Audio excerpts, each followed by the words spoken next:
So collectively between both my businesses right now, I have 203 active high ticket clients, and I get a lot of questions around how we actually manage those clients, fulfill, and still continuously get good results. For both businesses, we have really good trust pilots. Just to give you some context. Here's one of them. You can see that it's fucking good. And then the other one, which is our agency, has good reviews. There's some bad ones, which we won't get into now, but you can't have the good without the bad sometimes. So, but for the most part, majority are really good. Both of which have well over like 50. One of them has 50 5-star reviews, the other one has 34 5-star reviews.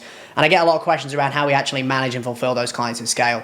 So I just thought I'd break it down and provide some value for you. Now, in terms of how we fulfill on those clients, I segment client success into 2 core buckets that helps you retain a client. And to be clear, every single client that works with us right now has paid us a minimum of $6,000 all the way ranging up to $30,000. Some clients that have been with us for years have paid us 6 figures or more, to be clear, and that's due to having really good retention, right?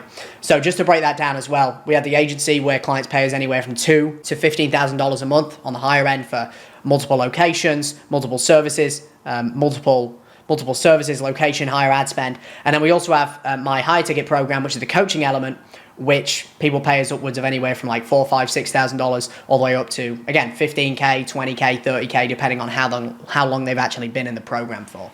So the way that we manage those, again, segmented into 2 core buckets. We've got results and we've got relationship.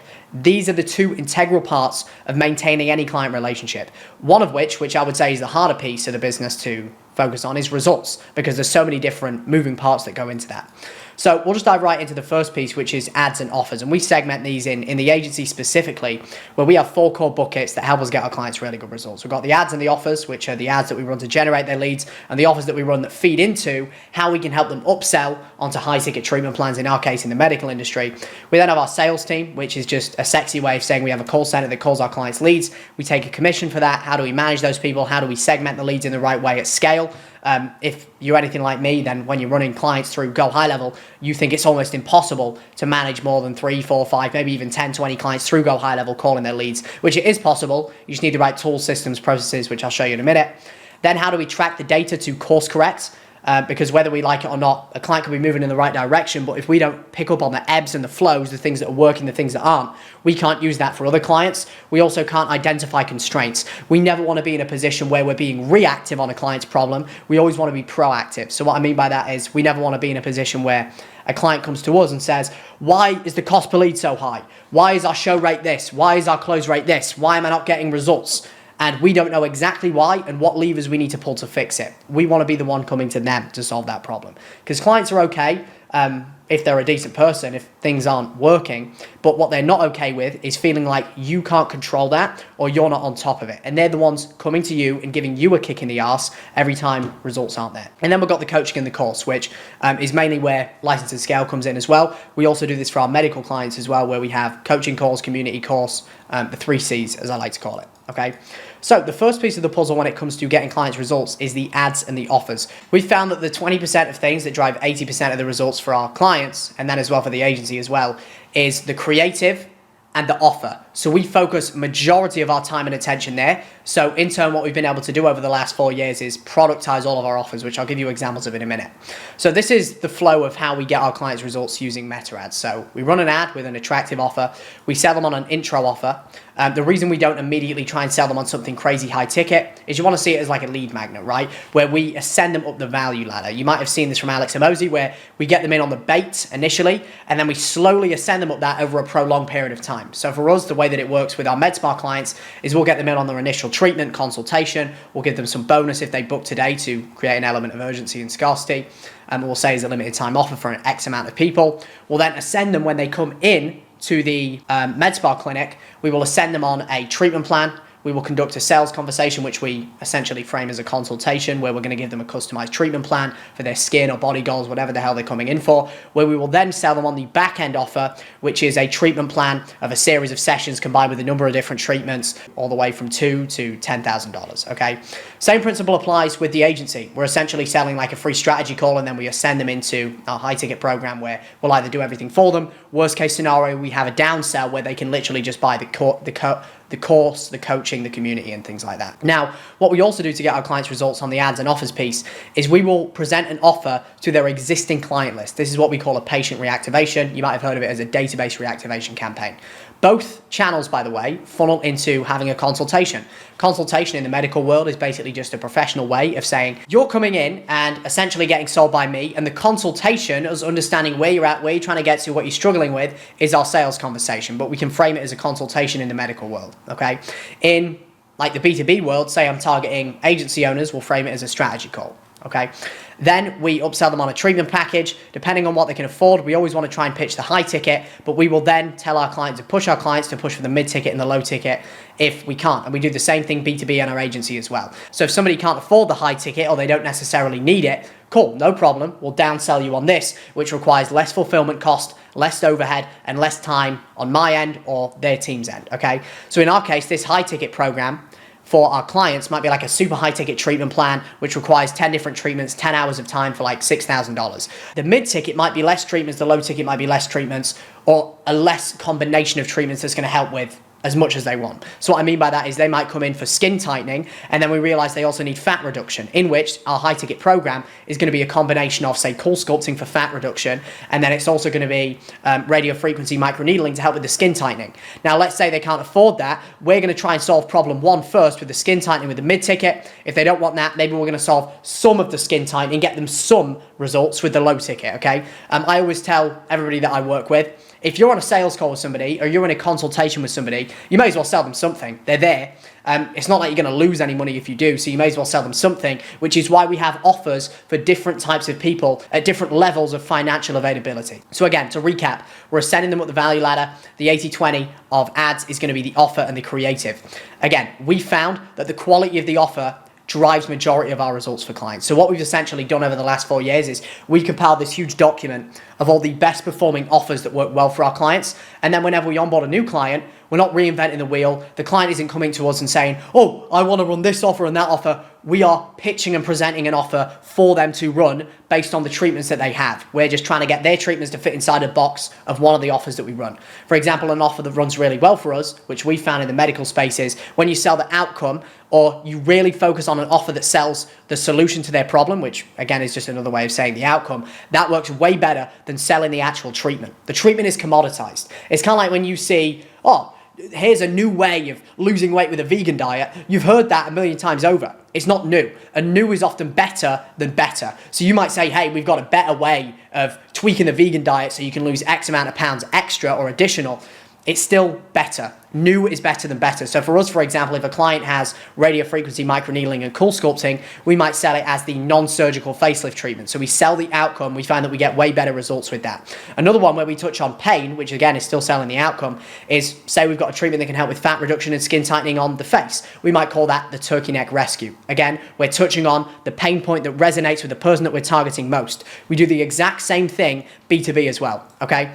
Now, you've got to figure out how you can find a balance here. Because for us, we actually put the price point of that lead magnet in the ad, because we found that whenever we didn't do that and we just said, hey, 20% discount, percentage off voucher, people come in, they're way colder, they've got less intent when they opt in on the ad, and the first thing on their mind is, how much is this actually going to cost me? And the conversion rate, show rate, close rate was way lower because the leads were colder, okay? So it's all about finding a balance between, we want to get as many leads as possible through the funnel, but we also want to make sure that we've got high intent leads that know exactly what they're coming in for. The happy medium for us was running a lead magnet. We'll run a lead magnet anywhere between the price range of $50 to $500 that we know is pretty affordable for most people. We'll tell them the price on the ad. We literally tell them the price on the ad.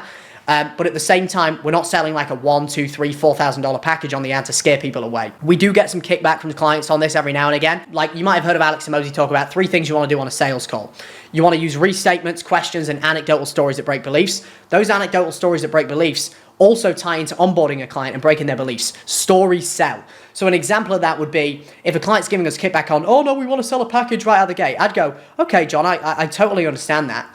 Have you ever been on Tinder before? You ever been on a date?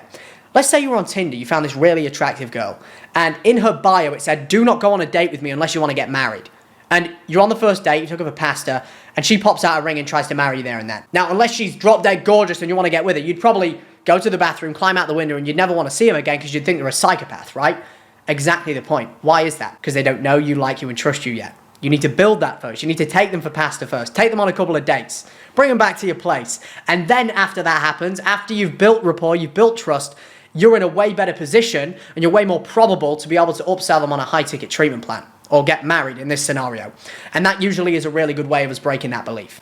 So the way that we do this is for each core offer that we run, for us, we help with skin treatments, body treatments, hair restoration treatments, incontinence, things like that. We have an offer directory. Okay, so that offer directory, say for skin tightening as an example, is we have all of our best performing creatives, images and videos. We have all of the recommended offer names that we know are most probable to perform. And we know exactly what services our clients offer can fit into the mold of that kind of offer specifically. Okay, so we've fully productized the ads we're going to run and the offers we're going to run because number one, we've tested with so many clients now.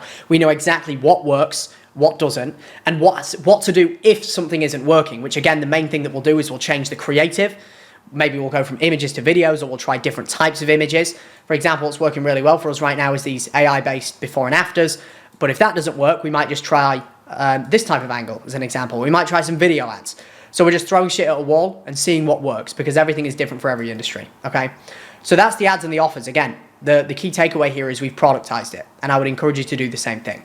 Second thing is, how do we call those leads? Now, we use a dialer tool. We found that at scale, after you get around 10, 20 clients, using Go High Level to call your leads is really messy. You've got to think about all the cons with this, where chances are if you run a call center right now, you've got one call agent for every, say, 5 clients. Every time a lead comes in, they've got to go from one sub account to the other. They've got to be looking at the whole pipeline all day, monitoring like a hawk the minute a lead comes in. Or if you're using a Slack system or a notification system where they get notified in a channel or a WhatsApp thread, basically saying, hey, a lead came in, you don't understand that your call center is probably offshore, right? And the problem with that is, if they click on a contact to go and load up Go High Level, that might take them 1 or 2 minutes every single time. Think about those 1 or 2 minutes with every lead, every conversation that takes place. That compounds. Say they're getting through 200 leads a day. That's a minimum of 2 to 4 hours every single day that they are wasting loading up Go High Level. Think how much of a waste of time that is. So the way that we solve that is we use a dialer tool, okay? And essentially what that dialer tool does is it gets all our clients that have a Go High Level account, gets all their client lead flow, and it basically attaches like, this lead is for this client, for this treatment or this service, and here's the script attached to that. And here's all the qualifying questions they answered and the questions and the answers to how they answered them. They then enter that dialer tool, which the one we use is Hot Prospector, and it automatically segments those leads by hot leads, warm leads, cold leads. And we have a round robin system with our call center. There's 2 different types of call center setups you can have. You can have an exclusive agent setup where Jenny is assigned to these 5 clients, John is assigned to these 5, Stacey is assigned to these 5. At scale, I really don't like that. I can explain why in a minute.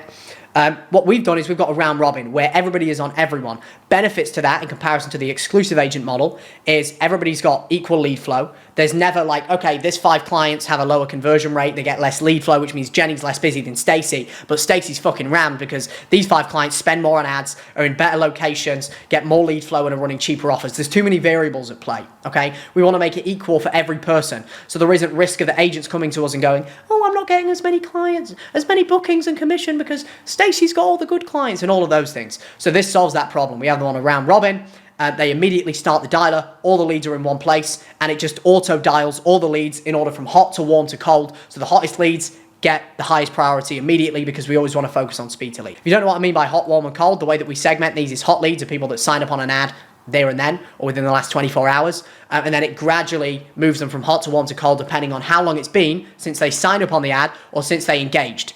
Either they responded to an email, a text, or they re-opted in on an ad. The way that we do this is, again, within Hot Prospector, the cool thing about this is we can see all of the stats for every call agent, and we can segment it by client as well. So if a client's ever worried or wondering about call data, every now and again we have clients come to us and go, oh, nobody's calling the leads, the speed to lead is bad, you guys are using AI, nobody's actually calling, which is a big selling point for us.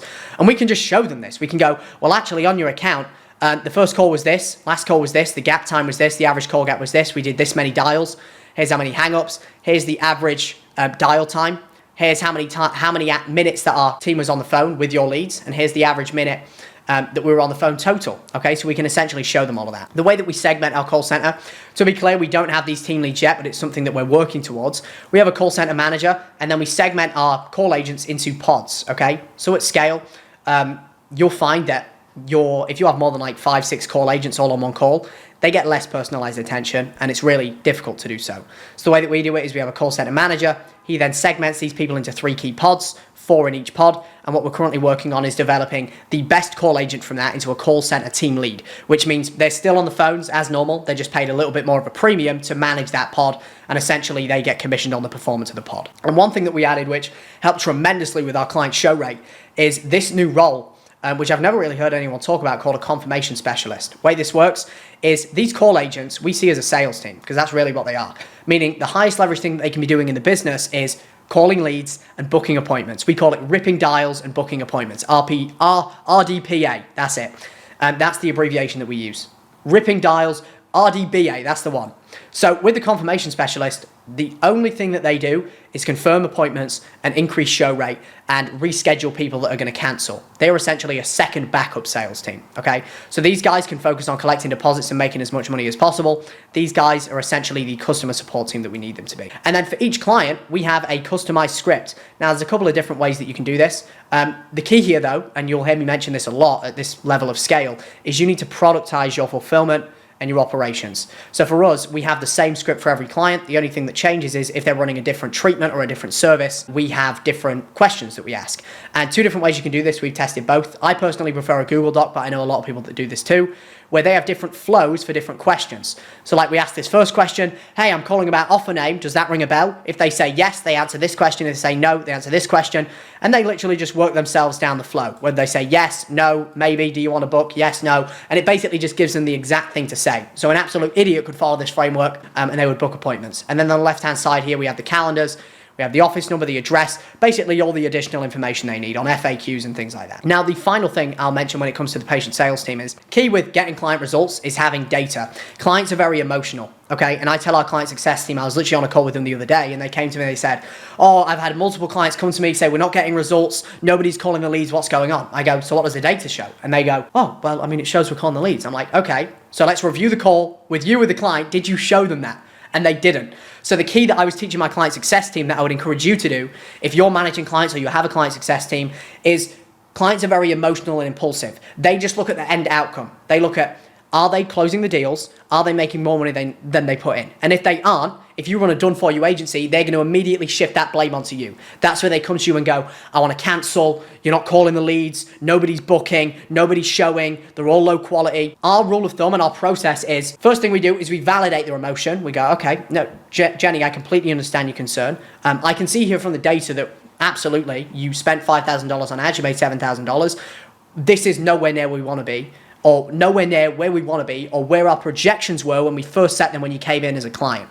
So are you cool if we just go in and reverse engineer the numbers here and figure out where the problem is? So our flow is we validate the emotion, we make them feel heard, we then justify that emotion with logic, and that's where we look at the data, okay? And that brings me into my next point, which is data tracking. Now this ties in where what we actually have for each call agent on our team is a centralized dashboard that's all automated that essentially shows how many dials, call gap, answers, no answers, pickup rate, how many conversations, conversation percentage, appointments. But the main thing I'm looking at here, what we track on this, which I didn't take a screenshot of, is profitability.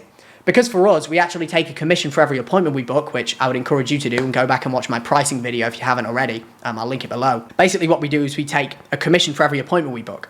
So that means that the call center agent gets a cut of that commission, and we're looking at the profitability of each agent to determine if we need to keep them, cut them, train them, whatever the hell we need to do with them, okay?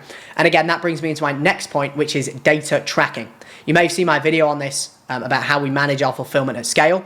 This is probably the most important part. If you don't have the data, clients will churn because you have nothing to validate or call out their emotion on. If a client says, nobody's showing up, and you don't have data like this to say, well, actually, Jenny, we're at a 69.39% show rate. Our goal is 70%, so we're at a pretty good show rate. Because clients are going to overreact. They'll get one no-show and they'll freak out and go, oh my God, nobody shows up. Let's increase the deposit to $100. Let's make sure that in order for somebody to book, I need to speak with them personally. All of these things that are being justified on emotion. We never want to make decisions for clients on performance based on emotion. We get the emotion, we justify it, we then reverse engineer the numbers, we validate their emotion with logic, and then we come to an amicable solution.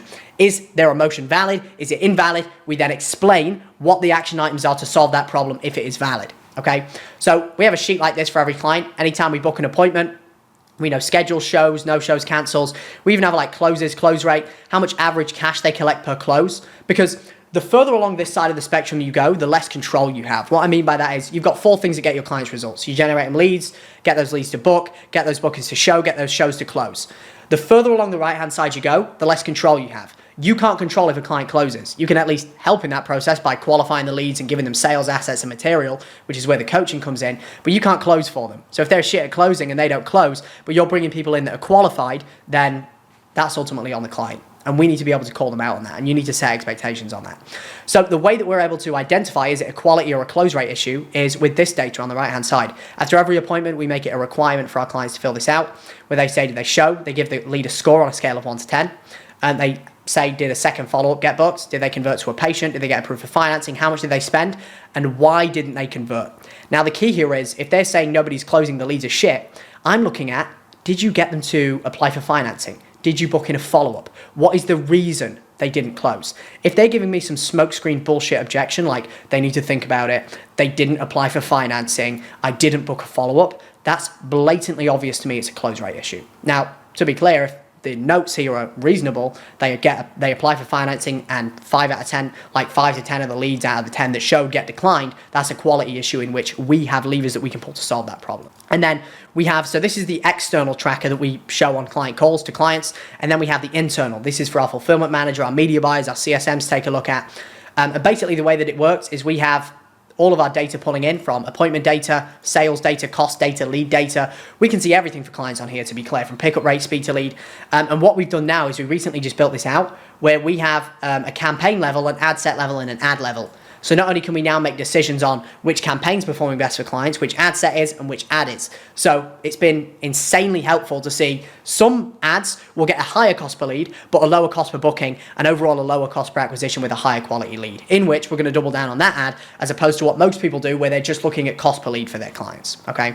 Now, the final piece on results is the coaching and the course, because again, further along this side of the spectrum we go, the less control we have, we can only help them with that. We can't do it for them. We can generate the leads, we can qualify the leads, we can call them and take a deposit and get them to show. We can't close them. And this is where this comes in, where we essentially got our best clients to record videos and training material and host calls, solving our clients' biggest problems. So for example, we had clients struggling with offer packaging and messaging. So I got our best clients to tell me what offers, packages, and how they were messaging and how they were structuring their messaging for their offers. I got them to tell me that, and I paid them for that information, in which we tested it with other clients, it worked, and then I made modules on it. Same with Google optimization, sales, team and operations, organic content. Again, all of this is revolved around reasons why clients churn. This is why I'm a big believer in you always need to get feedback whenever a client churns. Why did they churn? What action item can you take away from why they churn to prevent it from being an issue moving forward? We always assume if one client is having a problem, there's more than that client having that problem. They're just not as vocal about it. If that's the case, we'll make videos on it. We had a client churn recently, for example, because people would go to their Google and they would cancel because they had really bad reviews and they had no website, in which we decided to make modules on how to optimize their Google, how to get Google reviews. Again, we gave them our Google review system, so how we get reviews in both of our businesses, and basically everything along those lines as well, okay? And then again, we have our best clients do masterclasses, which is huge for retention, because if results aren't there on the tangible side, they're not seeing a quantifiable ROI, they will have the intangible ROI of learning from some of the best people in the business. And it's also a huge selling point on the front end in our sales process, in which we're allowed to charge more now, okay? And this helps tremendously with the retention. So that's everything on results. Now, when it comes to relationship, 3 key things that help with this: onboarding, day-to-day communication, and call cadence. They're the 3 key segmentations. So with onboarding, one of the biggest things that fuck people over is they do not have a red carpet onboarding experience. If you have a sales rep and a client success person, there's usually going to be a bit of incongruency and a lack of flow handing off from the rep to the onboard to the CSM. So what we did to prevent that is the minute the sales guy closes somebody, they fill out a form that basically has the Fathom transcript. We then have ChatGPT summarize how the call went, what the key takeaways were. CSM then immediately goes in and calls that client, welcomes them into the program, and shows that they've already spoke with the sales rep. They haven't actually spoke with the sales rep, but we just used AI to summarize the call and go like, hey John, I saw you were struggling with X and you want to get to Y, super excited to speak with you. I'm actually going to send you a resource now on how we can help you solve that. That being said, we're going to go over all of it on our onboarding call, so I look forward to it then. Then account manager or the CSM takes an onboarding call. Then on the back end, we do all the tech stuff, the media buying stuff, and then finally we do a launch call where we set expectations and hammer that home, okay? We've had clients that have came in and in the first 7 days of working with us, sent us referrals, gave us reviews, upsold, all because our onboarding process was so fucking good. And then on the onboarding call again, we have onboarding SOPs for all of that stuff. 4 main goals of the onboarding call for us is to establish leadership, build their implementation pathway, exactly how they're going to get from where they are now to where they want to get to, build a meaningful relationship with the client, and then complete any kickoff information. Basically, client fills out an onboarding form. We're basically going through that, validating it, and making sure that everything is ironed out. And very simple, like our CSMs literally just have a checklist they go through on that call. And if they check all these boxes, we know the client's likelihood of being happy throughout that onboarding process and staying with us for 30, 60, 90 days and beyond is going to be way higher than them just churning out and being pissed off in the first 7 days, okay? Then we've got day-to-day communication. This helped tremendously. I can't explain how much this has been a fucking game changer. First thing is we have a client communication SOP. Basically what this is we found that our CSMs were spending hours every day, and when I was in client success, I was doing the same thing, responding to the same monotonous messages. So the way that we prevented that from being a problem is we SOP'd every single message we would ever have to send, whether it be onboarding first week of being live, management, getting reviews, tech templates, media templates for the media buying team. And then we even created a ChatGPT agent that was trained on all of our messages that our CS team could just throw the message in from the client and it would put together a response, and it's already trained on all the messages that go out in Slack and it refreshes on a weekly basis, okay? So for example, if performance is shit and it's a new client in the first month, this is the exact message we will send. Obviously with us being in month 1, this is typically the slowest out of them all. However, you're right on the fact that even though we leave a buffer period initially to have things pick up, things are picking up slower than usual. Here's the solution to that problem. And then we have templatized solutions, whether it be lead flow is the problem, changing the offer, moving to a card on file. We have all of that templatized. Again, this isn't something you build overnight. This is a fucking library of messages that we can send to our clients. But over time, you'll realize there is a commonality between a lot of the questions you get. Second thing, you might be wondering what the hell is this? This is just some weird AI Cameron. This is what we call Cameron's AI, which the way that it works is it's trained on every call I've ever taken and ongoing calls automatically goes in, every SOP I make, every Loom video I make, every past SOP I made, every book I've read, every YouTube video that I've made, all of that stuff trained in one centralized AI that is inside of Slack. Our clients can message it, our team can message it, and it will respond with pretty much everything, and it remains contextual on the whole conversation.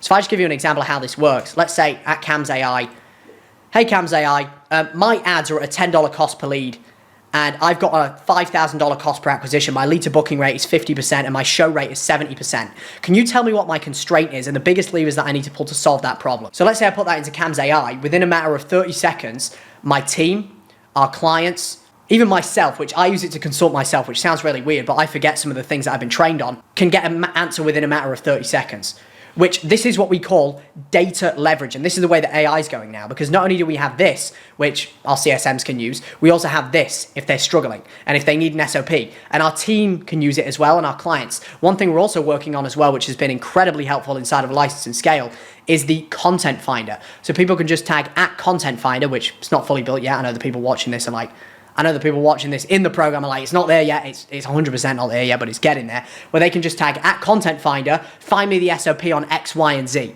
and it will just send them it, which again is data leverage. Saves me the time of having to go in, find the SOP, and send them it every 5 minutes. Takes up so much of my time. So to give you an example, all right, let me break this down for you. $10 CPL is actually solid. Here's your constraint. Here's the levers that you need to pull to solve that problem, and all of the things that you need to do. So data leverage, trained on all the things that I would answer with, and it's going to give a better answer than me because it has all of this context, okay? So day-to-day communication, we use this and we use that. And then the final piece is the call cadence. Now, the way that we manage calls with our clients is we have an onboarding call, we then have a launch call, check-in call, and then if a client is happy and performing, we'll have calls whenever we need to, typically once a month to bi-weekly. Now, if the client is close to churn, we will push that time frame closer to be a weekly or a bi-weekly call, okay? Now, same thing, as I mentioned with every other call we have or every system that we have in the business, it is templatized. So we have an introduction, we address the elephant, we immediately go over the stats, and then we follow through with what we call our check-in call SOP. And again, the minute that I notice that clients are churning, or clients are unhappy, I can just go in, review our client success team's calls, and it's usually because they are just not following the process. So that's pretty much everything on how we get results for our clients at scale and how we manage relationships with our clients at scale. Key thing here that you need to keep in mind is you need to productize and operationalize everything. And if you do by chance want any of the stuff that I've showed here, check out the link below. You know where to find me. Peace.